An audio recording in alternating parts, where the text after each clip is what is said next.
Hey, what's up, everyone? Welcome back to House of Footy. It's your boy Ray, and tonight I've got a full house with me. Welcome tonight, Mac Good evening. and Gio. What is good, everyone? The Premier League is back for the second game week this weekend, and we're going to review the past weekend's action here in the Premier League. Before we get into it, don't forget to follow us on our social media, both on X and Instagram. Our handle is at House of underscore Footy. Also, don't forget to rate, review, and subscribe to us. We are on both Spotify and YouTube. And lastly, feel free to get in touch with us via email. We love hearing from you guys, and we want you guys getting involved. Our email is houseoffooty@hotmail.com. All right, let's get straight into it. Gio, the first game that we're going to talk about, Brighton 2, Man United 1. I would say, I'm going to be completely honest, I didn't watch the full game, but I would say it's kind of what we expected from both teams. Brighton, very much a tough opposition for Man U. It could have been a game where actually Man U did get the win, but ultimately a late blow by João Pedro made it Brighton's day, winning 2-1 at the death there. What were your overall thoughts, Gio, on this result? I think at the end of the day, it was exactly what we talked about. It was Brighton, getting their way on the counterattack, putting the pressure on Man U pretty much whenever they pleased, it seemed like. Yes, Man U did a good job of, coming back, getting a goal back, drawing it. Diallo has, had a good start to the season. They could be, they could feel a little hard done. Obviously, with that goal being called back, it is what it is. It was offside. It did touch Xerxes. Tough, but in my eyes, I think those calls should be a little bit more, looked at a little differently. Simply because there was no way the ball was it was being blocked out by a Brighton player. If it had a chance to be, I think, yes, we can say, okay, yeah, Xerxes was in offside position. Xerxes touched the ball. Fantastic. But there was absolutely zero chance of a Brighton player touching that ball, whether Xerxes was there or not. So I think there should be fine lines between these calls. Maybe in the future, maybe not. But, hey, it was technically offside. So hard done. But, hey, those are the rules. But, yeah, it was just a tough loss. Tough loss in general. Yes, it could have been, oh yeah, man, you played decent enough to get the draw, but when you let a goal in that late into the game, and then obviously not having, some people argue that, Maguire should be on the pitch. And if Maguire was on that pitch, a goal like that shouldn't have happened. In reality, which very well could be the case, because Maguire isn't a very mobile center back. He tends to stay in his position for the most part. So his inability actually may have been his best friend here, to be as mobile as other center backs. And being mobile means you like to move. Liking to move oftentimes mean you could be out of place, and this is what happened here. So unfortunate, but I think it's back to the drawing board, because Brighton literally every single game have their way with Man U the way they want to, and it's on that counterattack, and Man U still haven't figured it out on how to defend it. Brighton, of course, getting some decent results against Man U over the last couple of fixtures. One other player that has been getting the better of Man U is former Man U player Danny Welbeck, with the highest, I guess he's now the highest goal scorer that is a former Manchester United player against Man U. So that's something interesting there. Of course, he opened the scoring in this game in a pretty good move, I would say, by Brighton, swinging it over to Matoma and finding him square, that square ball across the goal. Mac, I guess similar question to you. It looks like it's now Brighton have come into themselves. They have an identity. Is this now sort of their playstyle fits a team like Man U when they do come up against them, or is it just what happened today? A last minute goal made the decision, and Brighton got the win. I think just a couple of things in regards to first the matchup between Brighton versus Manchester United. Over the last couple of seasons, especially since the evolution of Brighton's play style, they have played well against Erik ten Hag's Manchester United. I would argue it's similar. It's like how Rock beat scissors, right? It's just a good matchup for Brighton in terms of Man United want to kind of forcibly and artificially create transition opportunities, but Brighton are one of the best teams because of their ability to attack out wide with players like Mente, Matoma, previous before when we've seen Enciso play with them. Last year, even at certain points with Adingra, you had a lot of quality players that are comfortable taking their fullbacks one-on-one, and I would argue are more set up to do that than what Manchester United does. So it seems Man United's philosophy in playing tees up and sets up a lot of what Brighton wants to do well. So is this Brighton now settled in and we're going to kind of get what we saw 2 years ago from them versus last year?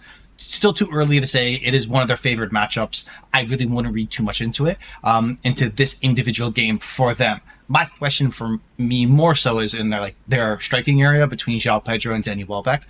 Is that a long-term solution, right? Where they want to play with really two strikers up top and kind of leave all the central creativity to a James Milner and a Billy Gilmore. That's my question, right? We'll have to wait and see how things develop in that area of the pitch, and I'm curious to see how it does. But for me, in this game, I really don't take too much away from Brighton because of the historical matchups. It does leave me a whole lot of questions with Manchester United because for me, I don't, and again, it's been 2 games, but I don't know who necessarily really to blame here, right? From Erik ten Hag's initial starting 11, for me, it didn't make a whole lot of sense playing against a Brighton team. In regards to the substitutions, I don't know why 2 games in a row at the 80th minute you need to make a change to your center half. I don't see any quality teams ever really doing that. To use a similar example, how many substitutions do we generally see Pep do week over week to his backline? Never, right? In the middle of a game. That rarely ever happens.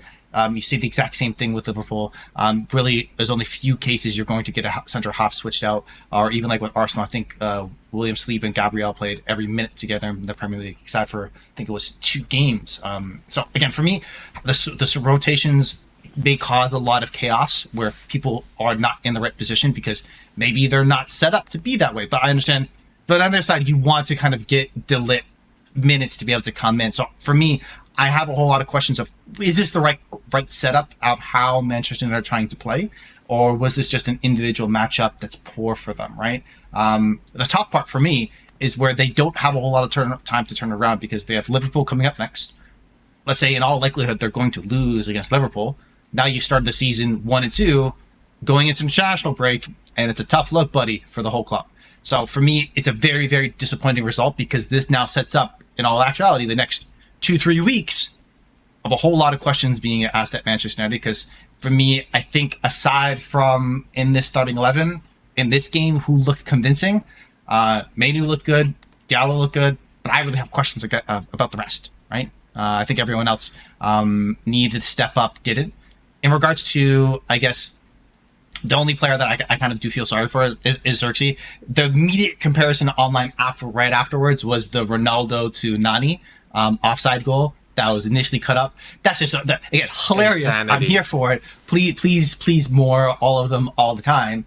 But again, I feel bad for him. If anything, we're speaking to Ray and I think at one point we were speaking to one of our other Manchester United friends, and who can you actually blame in that situation? Do you blame Garnacho for not finishing it properly? Do you blame Xerxes for making that run? Bruno for Fernandes for whatever reason choosing to go to the harder pass to Garnacho instead of the easier pass to Xerxes when he was onside? For me, I'll be honest with you, I blame Erik ten Hag because why wasn't he starting? I don't understand that. You have a recognized striker now. He scored in his previous game, comes on, makes a difference. I don't know. For me, again, it's tough to kind of sparse and separate between the two. Is this just the same Manchester United that this is their one kryptonite they can't seem to beat, or is it still a systemic issue?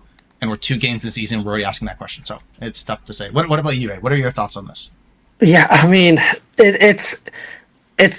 I'm scratching my head as well because in no way in a Man United team, we know how the last couple of seasons have gone. Haven't been the best, and there's a lot of injuries. But in no way there should be a team where you line up with Mason Mount and Bruno Fernandes as your 10 and 9 respectively. At most, you maybe shift Rashford, who is kind of hasn't had the best start of the season, into that 9 position, and try to field players around him. At least you have a focal point that, if he gets on the break, you know what you can get from him. But it's just, whether it's personnel still coming in, he's embedding them slowly, and that's why you see De Ligt coming on even towards the ends of games. It's maybe Ten Hag is looking at this as a, he said we're not ready to start the season, so we'll just use this time to slowly bleed these players in, and then come fifth game week, sixth game week, they are ready to go, and hopefully things start shaping up for them. It is, though, like you said, only 2 game weeks in, and a win and a loss away at Brighton. Not nowadays, not the worst result. So I don't think, maybe Joe has other thoughts about this. I don't think he should be, Ten Hag, that is, should be looked at with any danger for losing his job right now.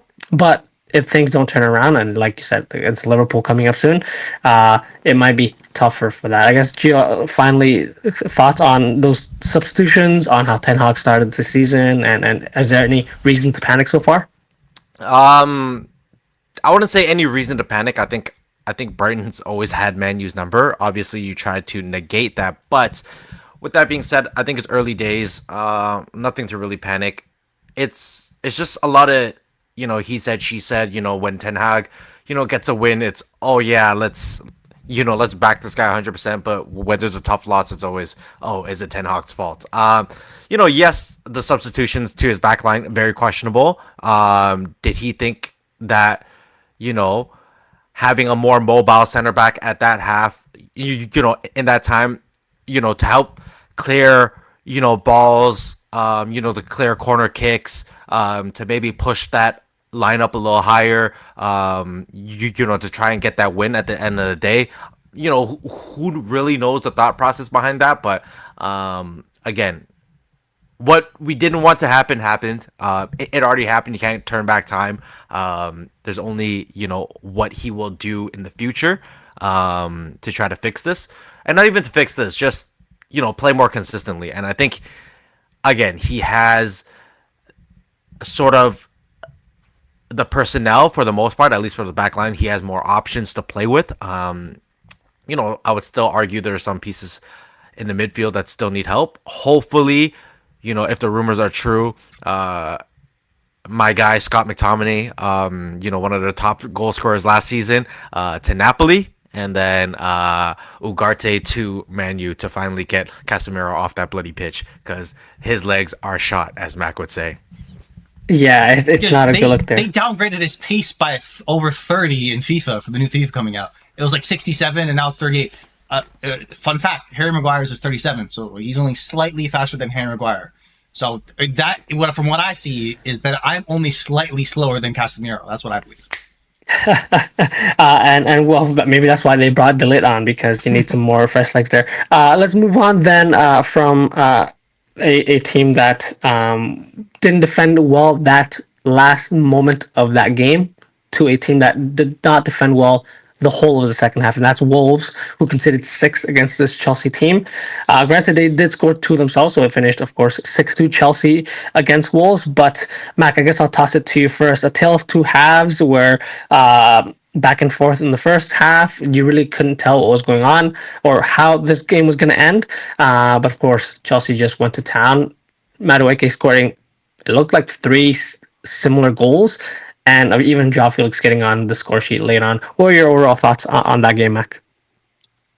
Were Chelsea good, or are Wolves just really, really shit? Because I think that's really the question I'm asking. Because for me, when I'm looking at how that game broke out, where if a team attacks you in one way and kind of exposes a weakness, and that was very much between Nate Nori, who prior to, let's say, the game against Arsenal, he very much more so was like, I'm going to sit back. I'm not applying any pressure. I'm not really having any bombarding runs, what he normally does against quite other teams in the Premier League.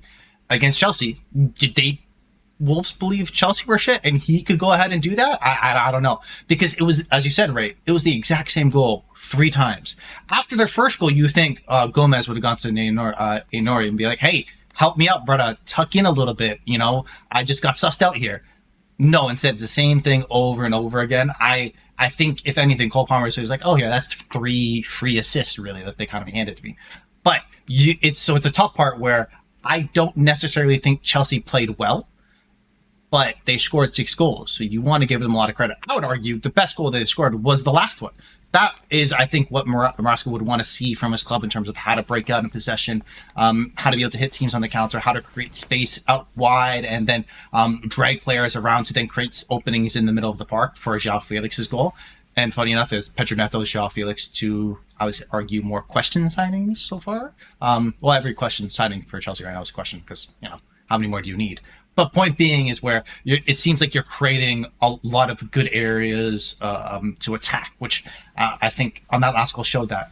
So for me, what do I take out of this game? What individual map was really interesting to me is where I think Wolves kind of believed the hype that Chelsea are quite ass, kind of exposed themselves, and were bent over in the second half early on. I think that is the easiest summation of the game for me. But aside from that, I think what is really going to come out of this game that's really important is where some Chelsea fans were maybe not too happy with Noni Madueke more recently. He begged a hat trick, called Wolves the city shit on Twitter, on Instagram, stood by it, and laughed his way through an apology afterwards. So I think he has to start becoming a little bit of a cult hero because you can't hate a guy if he's doing that. That's hilarious for me. I'm his number 1 fan. I can tell you that. Gio, I guess same question to you. Who would have thought we would see this type of scoreline and Noni Madueke, like Max said, a very unlikely hero, no disrespect to him, even though he very much disrespected the whole town of Wolverhampton. What are your thoughts there, Gio? This is the type of shithousery we live for, boys. Honestly, I love it. It just creates, sort of that competition and that rivalry that you never knew you needed. And then obviously for Pedro Neto to go back there and just have a great game is another thing, is another slap to the face, for a Wolves fan. So, I'm here for it. I think, is Chelsea good or are Wolves bad? I think Wolves are just bad. But I think it's a great thing for Chelsea to, obviously score this many goals. And to add to the fact that, João Felix, a player that we did not believe should be there or is wanted there, he was able to get a goal, which is huge for his confidence as well. But now now Chelsea are kind of teetering. How are we going to top this performance? And if they don't win, it's a lot of questions heading into international break. So, how can you go from playing such an amazing game, scoring 6 goals, to maybe possibly scoring, 1 goal and losing, or 0 goals and losing? How does that work for them? Yes, it buys the coach time if he continues to, squeeze out a win, squeeze out a draw here and there. But, it just creates, if they don't answer with another game quite like this, or even a win, then again, it's more questions than answers. So a fine line. It's tough to be a Chelsea fan right now. Yeah, like you guys were saying, again, it's only 2 weeks. We're going to see some crazy things definitely at the start of the season, so let's not get carried away. But the fact that we're not even talking about Nicholas Jackson, who, we haven't been really talking about in terms of his goal scoring. He opens the scoring. And then, of course, Cole Palmer with a pretty classy finish, to be fair to him. We haven't even talked about them. Wolves, actually, when they got their 2 goals, Nori, who Mac already flamed for his defensive display, actually did a brilliant job getting into the Chelsea half, beating the 2 midfielders in the likes of Caicedo and Enzo Fernandez, and then putting that ball through to, I think it was Cunha, who scored the first goal. That was a great job by them, and Chelsea poor defending for both the goals that they conceded before the half. But yeah, can't also for Wolves can't be getting scored on twice.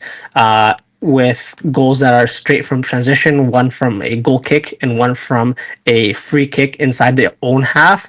Not a good look there. Cole Palmer getting 3 easy assists, and there you go. Maybe it's a thing where Chelsea just need to sign a whole lot of players, and then you get a good left-footed player for that season.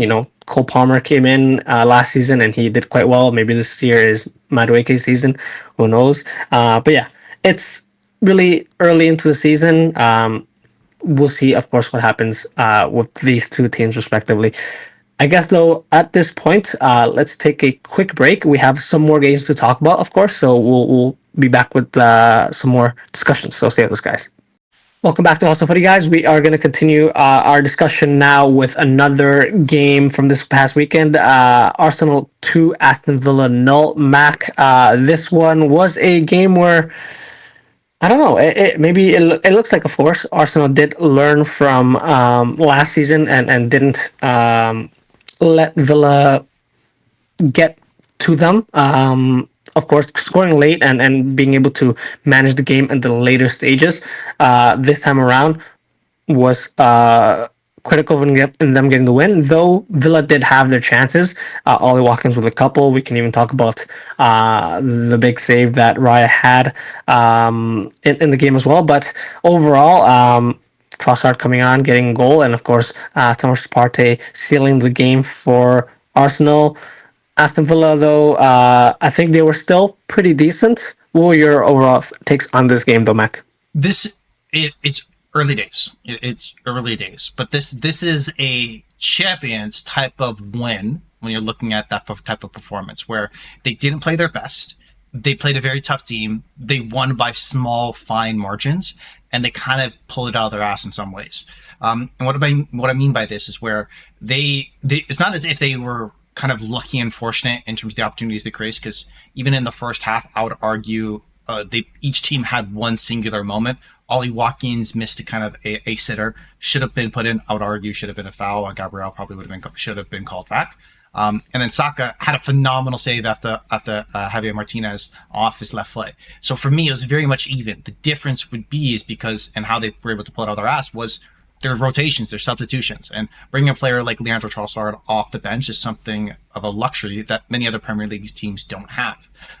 6 of his 14 goals for Arsenal have come off the bench, and it's 43%. That's the highest percentage of substitute to total league goals for a player that has over 10 in the same span since he signed for Arsenal. So it's definitely a speciality of his where he's able to come in and make an impact, and there's much talk all around Arsenal fandom. He's probably the cleanest finisher within the club because of how he strikes the ball. It's probably one of the better ones in the Arsenal team. The question always there is kind of the pace. That's why he doesn't start, and that's why it's always kind of a back and forth between him and Martinelli. But for me, the separation of Arsenal is where they have that quality to go in, bring on those rotation pieces off the bench, and still have an impact. Where Aston Villa, yes, Duran, he had impact coming on against the game against West Ham, but there's levels to it, right? Where he's not going to be able to kind of create against players like Saliba or Gabriel, and it's going to be a tough look. So for me, that was the major difference between the two teams. Aside from what you had mentioned earlier, was the David Raya save. That's save of the season so far. I know it's only been 2 weeks, but I wouldn't be surprised if we don't see a better save for the rest of the season. There's been a lot of critics towards Ollie Watkins. In addition, funny memes of him being upset about Man City going on to win the Premier League last season, where that photo where everyone else is celebrating, he's just sitting down depressed. Here for it, love to see it. But is it a poor finish or a great save? As part of the goalkeepers union, in a lot of ways, I lean towards great saves, just ability to kind of get up after kind of already dropping to try to make the save that went off the rebound. So I want to give him a lot of credit. And it very much struck me similar to something in another Arsenal moment. I don't know if you guys recall Arsenal facing Bayern Munich, and it was a Theo Walcott header where Manuel Neuer dove to his left. And it looked should have been a clear goal, but it was, yes, it's a striker should have done better and put in a better spot, but you have to give, I would argue, majority of the credit to the goalkeeper for making it there. So for me, again, great goalkeeping. Martinez making the mistake, and that's the levels between the two clubs there, as well as the rotation pieces off the bench. So great win for Arsenal, a champions type of performance, and Even though they weren't at their best, 3 points against a team that they kind of dropped all 6 last year to, it's a great result. Yeah, Mac summarized the game quite well there. Question, I guess, for you. Well, similar question for you, Gio, but I did want to point out that, yeah, Trossard maybe doesn't have the pace because he looks like he's always tired when he comes on. Of course, the running joke is he looks like he doesn't get much rest, but in his, I guess, to give him credit, he looks like, and I know Mac hates this word, he looks like the closer for Arsenal. A player that you can count on when you need him to come in and get you that goal. So Yeah. shout outs to him, and of course, Emi Martinez. I did mention it as a joke. He had an Arsenal jersey underneath when he failed to keep Party Shot out. But Gio, what were your overall takes on this game? I think Arsenal are very lucky to have Trossard. I think every team is always looking for that super sub. Almost kind of how Thank you, Chelsea. Sorry. almost how you look at it is the most recent comparison you can make is the super sub is the Lautaro Martinez for Argentina, who was the Golden Boot winner, but he came on and he scored. That's what they needed him to do. And Trossard, time and time again, has come onto the pitch and put one in the back of the net. And that's all they really want. We don't need you to be the best player on the pitch. We just need you to score. We need you to get to your spots. And that's exactly what he did. He was aggressive, got into the spot, poor clearance, of course, took a bounce here and there, but he was there. He was there where the goals happen. All the credit to him in terms of putting himself in the best position possible to get that goal, and he did it, and he did it, in quite calm fashion, kind of slotting it into the back corner. But yeah, I just thought overall, I thought Arsenal, like Max said, that was a very champions-like win. I think they carried themselves very well throughout the game. Didn't let that early Ollie Watkins miss kind of throw them off their game. It's like, can't make another mistake. Hey, we make mistakes, we just bounce back from it, which they did perfectly. And I thought after the first goal, it just seemed like they were gonna get their second, third, fourth, even. Even Odegaard should have had that one with the cutback. Should they have taken advantage even more? Yes, I believe should have taken advantage more.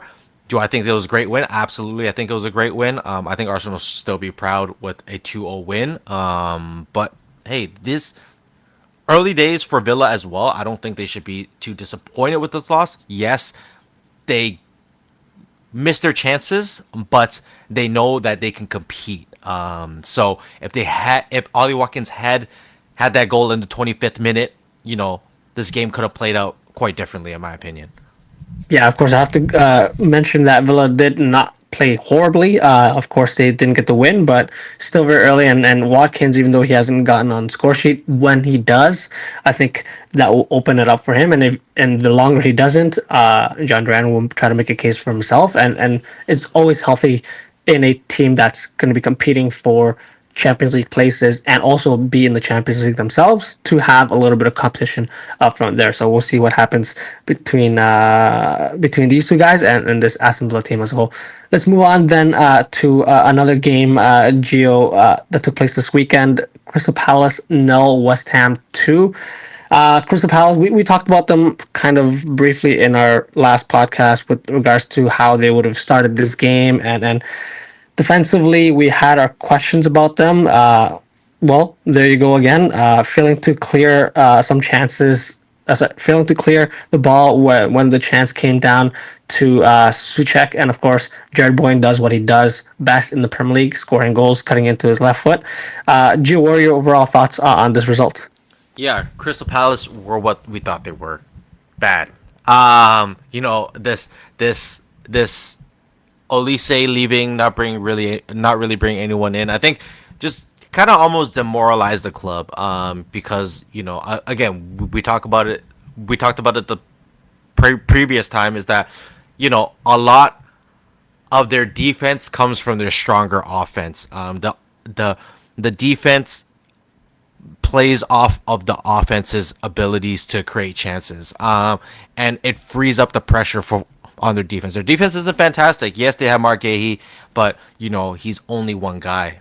So I think in general, they just don't kind of have that confidence that they did have last season, say with the Michael Elise in their lineup, of course. But that being said, I think West Ham looked very good. I think some key players, Aaron Wan-Bissaka for that goal. That build up, very good, did very well to stay on his feet in order to get the play on from the referee, and to push it down the field.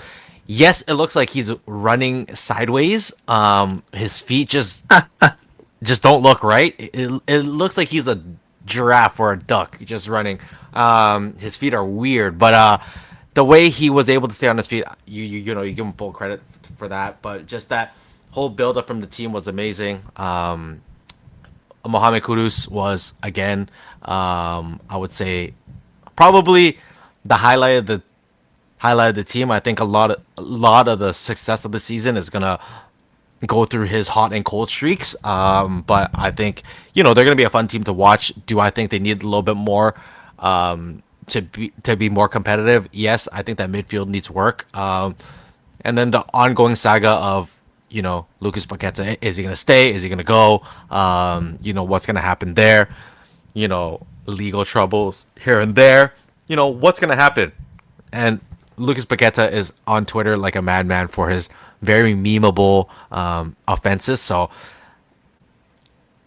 bad publicity. I guess there's no such thing as bad publicity, but man, that guy is teetering on the line of just too much. Yeah, well, as long as they get the win, that will kind of paper over some of those doubts. But yeah, West Ham getting the win here, that's a great result for them. Same question for you, Mac. Of course, we did see Anderson make the move to Fulham, and of course that means they started with a new back three. Would it be the lack of, as well, I think it's Jordan Ayew that is making his move away from Crystal Palace that lacks the offensive threat, or am I looking too deeply into that? What are your overall thoughts on the result? You're looking. I think you're accurate. I think you're looking at the wrong player. But no, I see where you're going. For me, I think again going into this game, I thought Crystal Palace. I had them picked as team I thought that would win this game, and for me, it was really down to their finishing. And if you look at expected goals from open play, Crystal Palace had expected goals of 1.15 to West Ham's 0.72. So odds on in terms of being creative, they're the better team. They just didn't have, I would argue, they don't have the quality of finishers, the quality of players in the final third that West Ham do have, where, even though a lot of their expected goals still came from set pieces, something that they're trying to lean away from since through a lot of criticism from David Moyes to Lopetegui, it's still a big part of their play. So for me, I think the difference is that quality in that final third. It really, if Mateta's not at the form of that he was from last season, it's been 2 games, but he has not yet got on the score sheet, if I remember correctly, and he seems like he hasn't hit the same level of heights. And if you're playing their attacking midfield as Edouard, who really was a failed striker in my opinion, they're going to be in a tough situation. And they've been heavily linked over the last 24 hours to Eddie Nketiah. Is that necessarily an improvement? Maybe. I personally doubt it, but I think they're trying to address the areas that they need to improve on, because they're creating enough opportunities. I think Eze was unfortunate not to score himself, but they can't just have him. They need kind of a running mate. You need a Robin to your Batman in some ways in the final third, and West Ham have those questions already answered. Their area of the pitch that they need to work on, I think Gio's absolutely spot on, is in the midfield. What do they do there? How do they refresh and liven that up since Declan Rice has left? But for me, I think Palace are close. They just need more quality at the top of the pitch, which is the most expensive area to find. And now with Anderson gone, as you highlighted, Ray, it also opens up even more questions. So they're a very interesting team. There's even continued to links of Mark Gahey to Newcastle as well, which I think is just exasperating the problem even more. Exasperating the problem even more. That's the word. I can speak English sometimes. But the point being, as their team has more recently, over the last, let's say, couple transfer windows, been slowly pillaged. They haven't found the reinforcements that they need to kind of refreshen the squad. Whereas, as we talked about with West Ham, after Declan Rice leaves, you've immediately been able to sign players like Mohamed Kudus, right? Players like that to kind of, even though it's another area of the pitch, is that you can create a different strength, right? So they're still an evolving team. Both these teams, I think, I would be shocked to see in the top 6-7 this year, because they're still kind of progressing into maybe a team like an Aston Villa or like a couple years ago Newcastle, in my opinion. But I think they both have the potential there if they make the right recruitment, if they make the right adjustments in their squad. Yeah. Well, we'll have to see how they do, and then with, like you said, with basically a couple days left in the transfer window, it's critical how they improve, but also if they don't get worse in terms of selling players at this point. So we'll see what happens there. We do have a few minutes left, so I think we might as well just go through a game each, and maybe pick out a highlight from some of these games. I'll go first. Just talked about a team that looked poor defensively at some points. A team that definitely looked poor defensively this past weekend was Everton. They held 4 against Spurs. Son with 2 goals, Basuma with a banger after coming back and sort of being reinstated in that first team, and even Christian Romero getting on the score sheet. Spurs, look, again, we're saying it's only 2 weeks, but Spurs getting a big win, it's going to be massive for them in terms of confidence. But Everton, it's going to be it's not going to be a great look for them. Gio, 2 losses on back to back. I don't think they've scored so far in the season either. 2-0 loss, I believe, last time out as well. So not great for them. Does anything stand out to you from this past weekend as well, Gio? I called it. Man City -2. Always take that, boys. Always take that. Man City. When Man City plays a team below 11th, take the -2, boys. You'll thank me later. They say there's no locks. There are locks. When they score 12th, 14th, 16th, something like that, like within 1 minute of each other is insane. Just the pure domination. Yes, it's Ipswich. They just came back, from the championship. Yeah, but like, these are professional footballers, man. These are professional footballers, and Man City is doing this to them. Is shocking, and Ipswich should take this as utter disrespect. Kind of like how Luton Town came in and got shellacked all year long until they kind of figured it out here and there how to play in the Prem. But it's gonna be a long season for Ipswich and Ed Sheeran. So good luck to them. Yeah, my thing, if I was Holland, is do I have a celebration queued up for my next goal? Because the fact that they're so close to each other, I haven't even finished celebrating my goal, and he of course has to come up with another one. So I saw also somewhere online that his teammates are tired of signing his match balls because he's got so many hat tricks. I guess it's a privilege and a good problem to have. But Mac, of course, last but not least, any other games or anything from these games that stood out to you from this past weekend? Just want to quickly touch on what Gio said and one other thing, if possible. So the match balls, I think he has 23 senior hat tricks at the age of 24, which is obscene. Insane. I don't know how he's going to house them. He needs to own a couple, maybe a separate home, like a small condo to do that. I don't know. Figure it out.